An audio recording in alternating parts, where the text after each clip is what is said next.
welcome to Your Property Podcast. My name is Michelle Cairns, your host for today, and today is the 22nd of February 2022. With us, we have got Hayley Andrews. Hi, Hayley. Hello. So thank you for joining us today. A bit of background about yourself. So Hayley is one of the co-founders of Your Freedom Empire. It's a business and training organisation based in the UK, and she's been investing since 2002, adopting many different strategies ranging from 50k buy-to-lets up to 86 million pound sites. She is a multiple business owner, a global property mentor, and a regular property expert on Sky TV, and she has been named one of the UK's most inspirational female entrepreneurs in 2021. So Hayley, tell us a bit about yourself and your background in property. How did you get started? Okay, well, I was actually an accidental landlord. So the first property I ever purchased was my home. And then rather than selling that property, when I moved in with my husband, I put it onto a buy-to-let mortgage, put a tenant in there, and I was kind of hooked at that time, really. Story of my life, everything accidental, lettings agency, management company, estate agency, and everything else I kind of fell in. But I was hooked at that point, and that was 20 years ago now, so it's quite some time. So I've been in the industry quite a long time, seen probably everything I need to see, from the mistakes that I can make and everything else that kind of comes with it. So yeah, that's how I kind of got started. So I grew quite a sizable portfolio the conventional way. I was happy in my job. My husband had a very good job as well. And we wasn't creative or anything like that. We were just saving the deposit money up, building another property, and kind of built a really decent sized portfolio from there. But we were kind of asset rich and cash poor. So we never realized that until my husband fell really ill, and he was a self-employed Oracle developer at the time. So we lost his income overnight, and we almost lost him as well. So at that moment in time, of course, we realized that, you know, it was kind of this huge life-changing moment where we realized that we were asset rich and cash poor, really. So we knew property was what we wanted to do. We didn't really know how long or what was going on with my husband as well. So we wanted something that would allow us to have time together. I had to cut my hours down quite dramatically. I was still working and self-managing the portfolio we'd already built.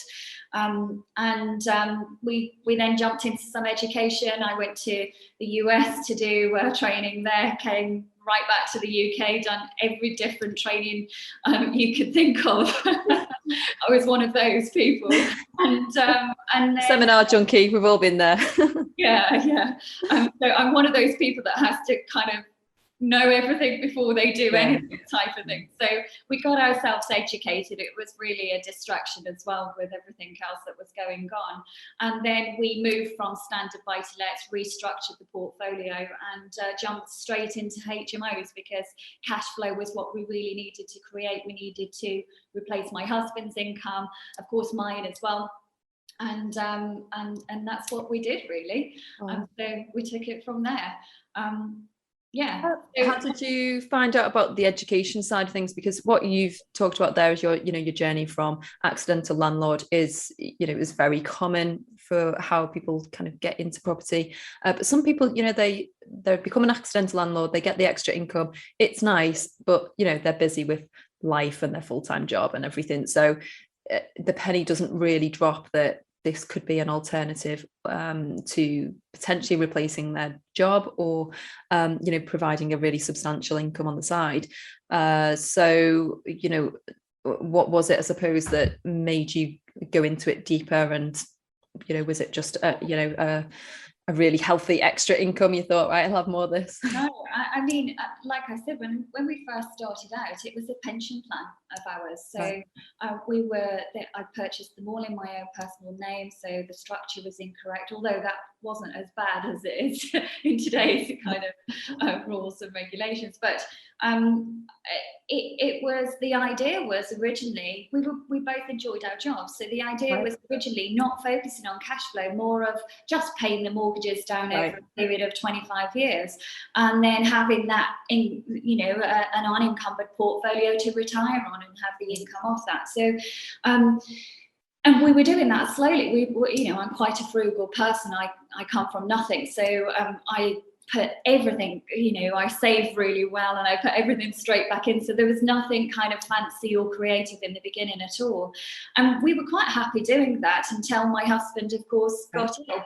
And that kind of pushed us to say, well, okay, we can see other people making money out of property. We're asset rich, but in a sense, we have no income really coming off that portfolio, or very little income, not any sort of income that would, have a positive impact on our day-to-day life. And we couldn't at that point leave our jobs and be financially free as such.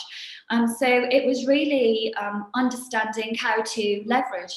So we could see that there were, lots of different strategies out there. We'd only done a standard buy-to-let, buying, I've always been good at negotiation, so buying below market value, but not really forcing the appreciation or adding value, just kind of, doing a fluff and a buff, putting a tenant in there and the tenant servicing that loan. So it was really when Paul was ill that we knew that we were doing something wrong, so we had to get educated. So while we didn't, really make any huge mistakes, the structure was incorrect. We wasn't leveraging properly.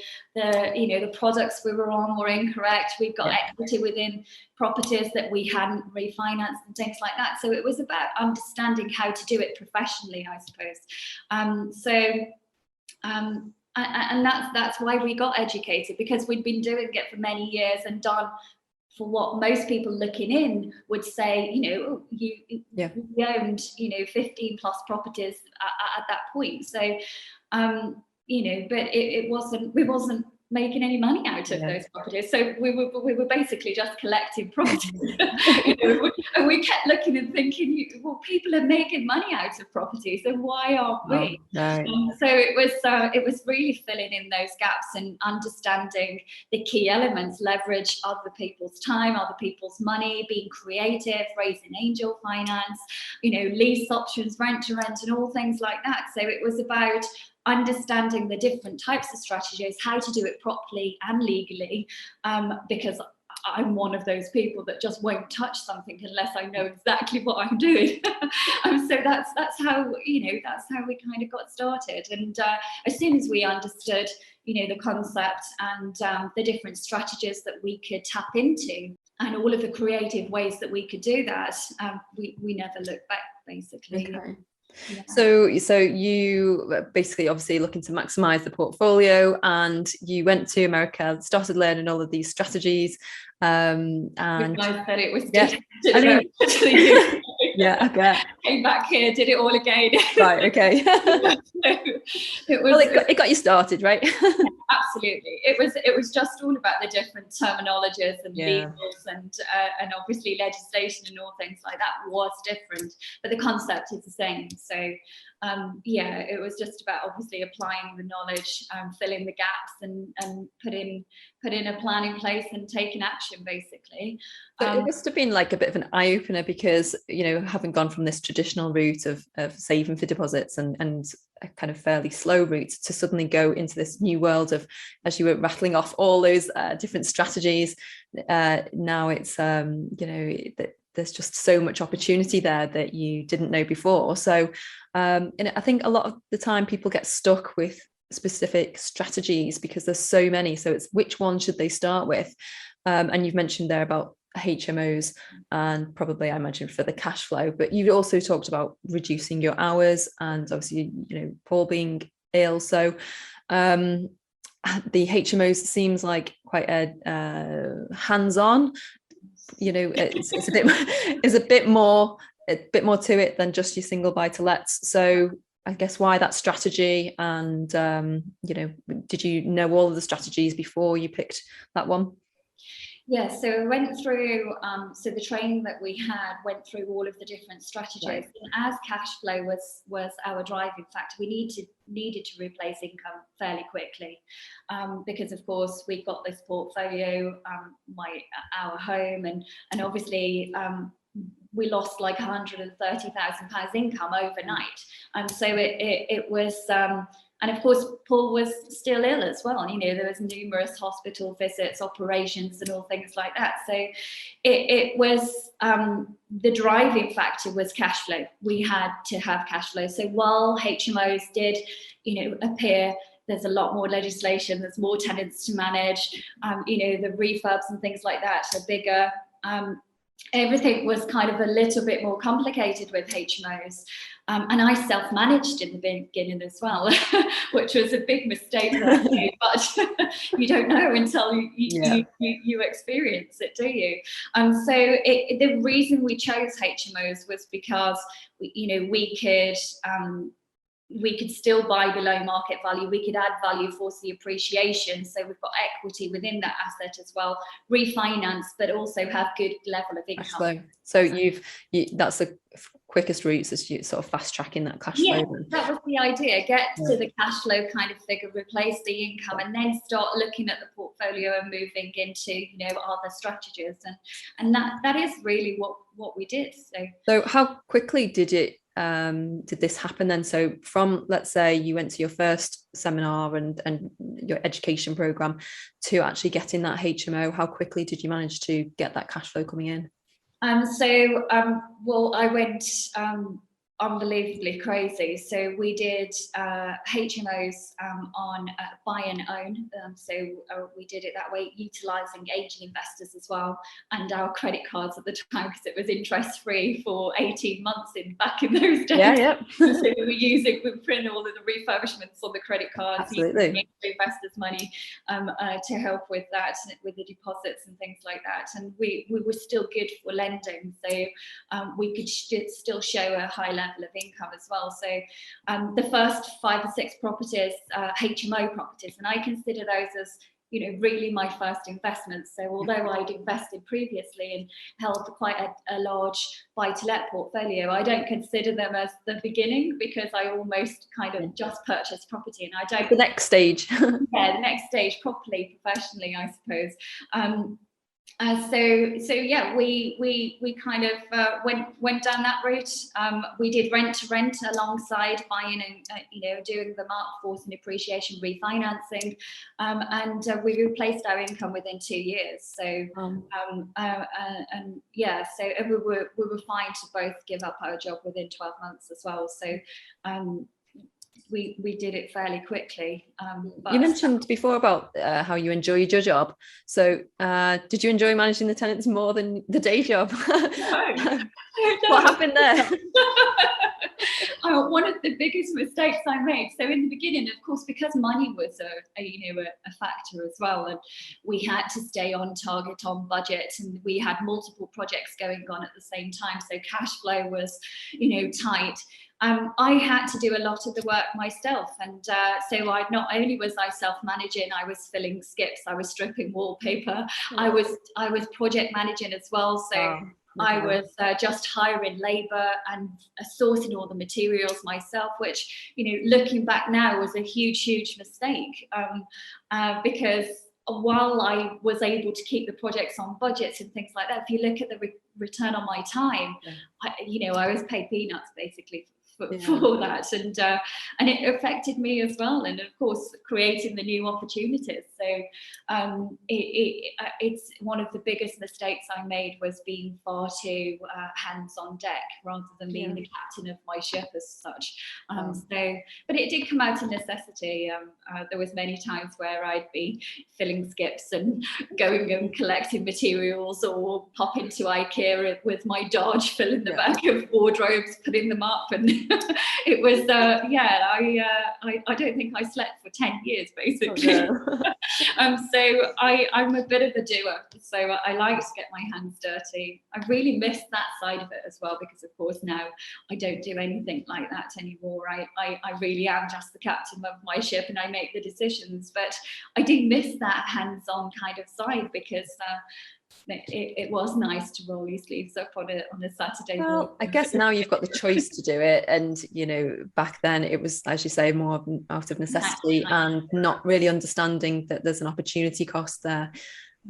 So going back in hindsight, knowing what you know now, what would you have done differently? Because there's at the beginning, some people don't have the confidence to start employing the project managers and all that, because they're not sure about the cash flow and how much that will extend to kind of pay all of these tradespeople or the consultants. So would you have still, going back, would you have done things differently right from the beginning? Or well, if we talk about right from the beginning of when I was educated correctly, I would do things differently. I think I'm a mentor now, and one of the things I always say is, you have to focus on the things that you enjoy and your strengths.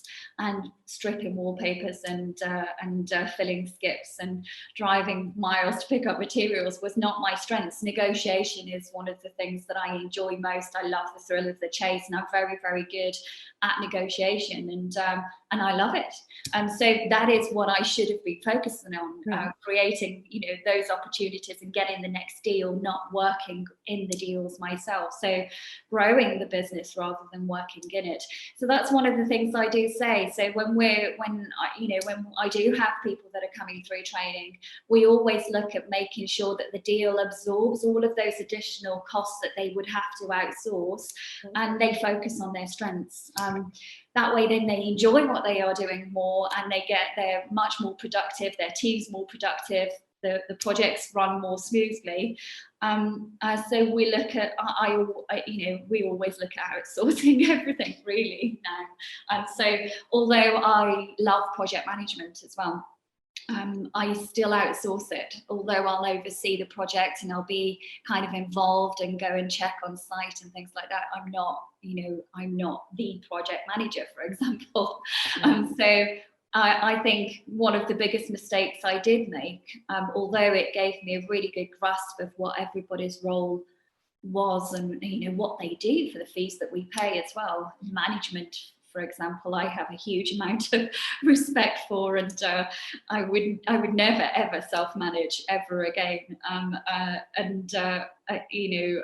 think a lot of people overlook that side of it, don't they? Because they kind of see it as the management company collects the rent and finds the tenants. But actually, especially in the HMO world, there's so much more involved, and I've experienced that firsthand. I pretty much in the beginning left a job and created a job for myself, which is not what majority of the people are in this industry to do. Certainly wasn't what I was in the industry to do either.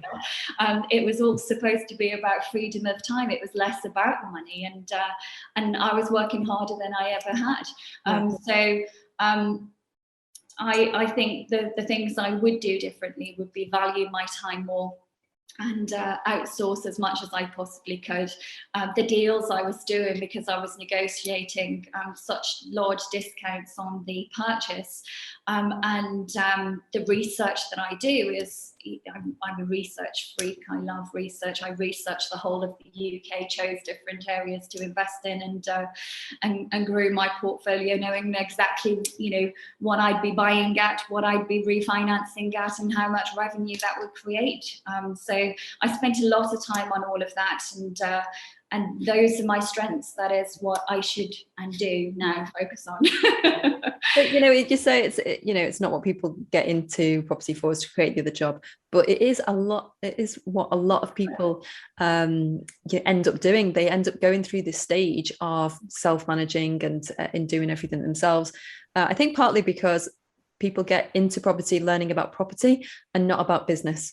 Yes. And I think that is the difference. And when you are coaching people, I'm sure it's much easier to see once you've been through that stage and you've felt the pain of it and you've worked out what the answer is, and you're looking back. But what do you say to people who are in the thick of it and they are in this, I think there's a lag time where the cash, there isn't enough cash coming in their minds to afford to find somebody to replace them. So, you know, do you sort of advise people work with investors to kind of bring that in and, as you say, you know, make sure the deal's got enough margin? Because yeah, I suppose in people's heads, the quicker I get this done, the more cash is coming in, but they haven't got another avenue, another stream of income generating tasks that was going to replace that. Yeah, absolutely. I mean, it's especially if you're a control freak, which many of us are. Yeah. Let's face it, this industry, we're all kind of a little bit of control freak in our personality. I think maybe that's one of the traits you have to be a successful property. I'm quite a frugal person as well.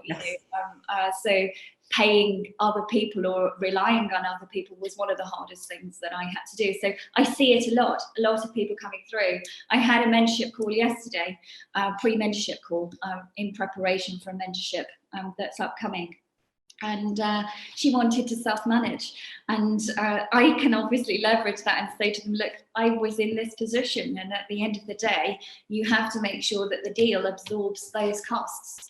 So we focus on it at the beginning now. So when we can understand what those costs are before we even make an offer to buy, and we can calculate what we should be buying at to absorb all of those costs as well. So we look at all of that upfront with anybody that's coming through. We recommend that people don't self-manage, understand the management side of it. So as part of our training, we are actually business and property education, and the reason behind that is because, of course, I was missing the business element, and it was working in the business constantly, and you do get into that cycle where you find it difficult then to step away, or is someone else going to do it as good as you? Or if you come off this, how is that going to affect that project or that project? So it is a vicious cycle. It's better to start as you mean to go on. And ultimately, you've got to be the captain of your ship, I would say, rather than, all hands on deck. So that's very much what we focus on with our mentees that are coming through. We make sure that they understand the business they're stepping into, but how to systemize that business as much as possible, which allows them to grow and scale to whatever it is they're looking to achieve. So what do those people need to focus on if they're not doing the self-management? What do they spend their time doing? What are the most effective or important? Well, I think the most effective you can do is grow your portfolio.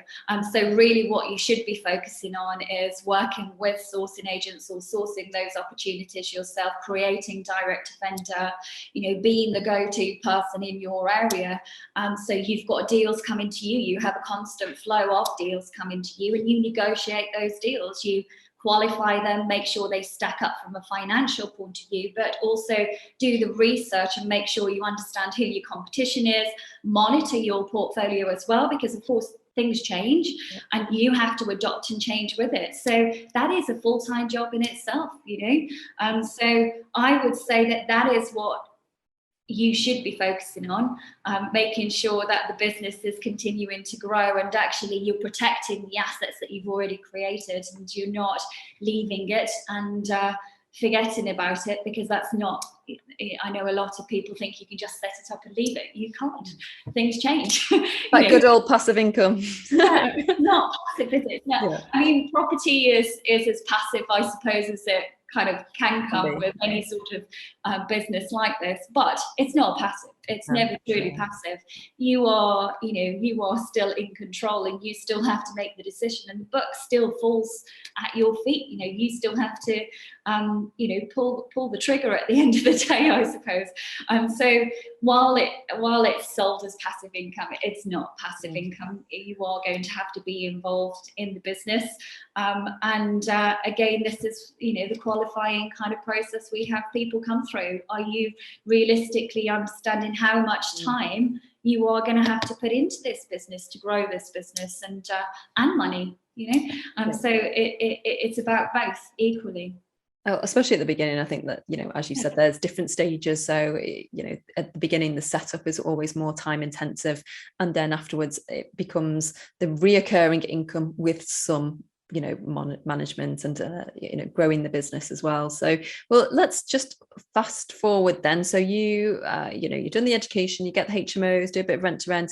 You've got the cash coming in to replace the jobs, and you leave your employment. Where are you kind of up to today? Because, we mentioned in the bio about £86 million site. How has that jump happened? And quite quickly, actually.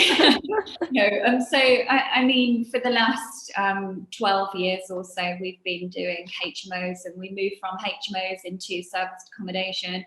We moved from serviced accommodation into commercial, from commercial to residential, and then development. So there's been a slow kind of right. It kind of fast when you look back at it, because it's all happened very quickly. 10, 15 years just goes by in the click of a button, really, doesn't it? And the greys really started. But it's all happened a lot quicker than I anticipated, and I never really had the goal of doing £86 million sites, and that is by far the biggest. We're jumping from 2 million to 86, so that's a huge project. But the majority, the average project size that we do is anywhere from around 500,000 to 2 million, and so I don't do £86 million sites. Well, this was okay, but let's dig into that. Tell us about this £86 million site. What is it? How did you find it? It's a shopping centre. So it came to me through the local council. It was a development project that fell out, and part of the land is owned by the developer, and the other part of the land is owned by the council. So there was a fallout between them. It then went out to kind of tender, and it's more about the best kind of project that works for that area. So I haven't won it yet, so we'll see. Oh, okay. The theme that we've gone for is interaction, and it will be a mixed use site. So there'll be restaurants, ice skating rink, shops, food hall, an internal events arena. So it's kind of interaction is the theme, and it sounds exciting. Yeah. Well, I mean, it's just we've gone out to, of course, the local public and what do you want in that area. We've spoken to regeneration, we've spoken to planning. We have a great relationship, so they actually occupy the top floor of my building, one of our buildings, the one that I'm in now. So we kind of know firsthand what's going on. We've been working with this council for 10 years plus as well, so they know of us. We've done lots of projects with them. They often bring buildings to me, and I often work with regeneration as well. So it's all about those relationships. That's what that's how these opportunities come about. Absolutely, that is by far the biggest. The other projects that I'm working on is a museum that we are turning into a 20-room hotel, a restaurant, a frozen yogurt shop, and a bar. A bar. And then the other one we're working on is a huge events. Well, it's mixed use currently. Got car parking, a huge car park just under an acre. And I'm not sure what I'm going to do with that yet, but that's the other one we're working on. Oh, and a bank. So we're working on a bank currently. I think I was on popped on one of your other podcasts recently, and you were talking about banks. And we're doing a bank, and that is 11 apartments, which will just be let out to as my tenants. Wow. So that's quite a jump, for a lot of people who just kind of stay in that HMO zone, or maybe branch out into a bit of development, but actually to go to like such huge sites, and you're not just huge as in the space, but the cash involved. So in terms of the making that leap, how do you deal with the mindset of if something goes wrong in your standard buy to let, it's not going to bankrupt you, and worst case, if something happens, you can recover £86 million. Like, That is just, it's mind-boggling for most people. And you know, the implications of things if things go wrong. How do you kind of deal with that? Well, I mean, like I said, I haven't just jumped into an £86 million site. There's been a slow kind of increase. Yeah. The numbers have slightly, grown as we've got bigger. So I wouldn't recommend anybody just jumping into it. No. And even for me, 86 million is a huge project, and the biggest one, I will have ever done as well. So you will never lose that kind of fear, I don't think. But that's all part of it, isn't it, I suppose? Higher risk comes higher reward. All you can do is break it down the same way as you would a standard smaller site, and make sure you've got good solid numbers, you've got good contingencies in place, you've got a good solid team that you're used to working with, allow your projects extra time, things like that. So you can just create as much buffer as you possibly can, be happy with the bottom line. Forecast, of course, changes as well. So look at, worst case scenario, in the middle, what are we like, at what point are we breaking it, so we do all of that kind of planning backwards as well. We, down to interest rates increasing and things like that. So we stress test everything, over stress test everything, but I think that's why, there may be a lot of deals that I walk away from that perhaps would work, but the way we stress test everything can minimize our risk as much as we possibly can. We're fully informed of the situation we're walking into. We know at what trigger points, what profit we're going to be making. And it's a very, very well thought out, long drawn plan. It's not just 86 million, let's give it a go. No, it's a huge project. Conversation has been ongoing now for at least 6 months, maybe even a little bit more, and I suspect before we even get started and everything approved, another 6 months as well. So we're not talking about in and out within 12 months or anything like that, which is a huge leap from my first HMO, which was like £160,000 with a total budget, because I hadn't got the cash, a total budget of 250. So I would have been quite happy just staying there, but I love property genuinely, and while you don't have to love it to be successful at it, I think if you love something, you want to do new things and you want to challenge yourself. But there's no limit, right? That's the exciting thing about it. There's no limit to what you can do, and there's always something new you can learn as well. Which is, it kind of keeps me on my toes. Every project I do, I learn something new. Every project I do, I grow even further. I make more mistakes. I still make mistakes. Of course. We all do. I absolutely love. I love everything about property. I love the industry we are in, and I do miss, the beginning as well. So I miss that kind of hustle and bustle, and that's one of the reasons I love mentoring, because I get to be at the beginning, and I get that, excitement and fear of the first deal and things like that. And I don't really get that anymore, but I get that a lot from my mentees, and I love that side of it as well. So I'm not suggesting that I want to start from the beginning. No. I don't think. You earned your stripes now. But if you'd have asked me, what was I expecting to do deals like I am today, the answer would have been no, and that wasn't really the driving force for me. It was more about time. But we needed money to create the time, and that was kind of what it was about. And myself and my husband, we get to spend all the time together. He's downstairs now. We work together. We play together. We're together 24 hours a day.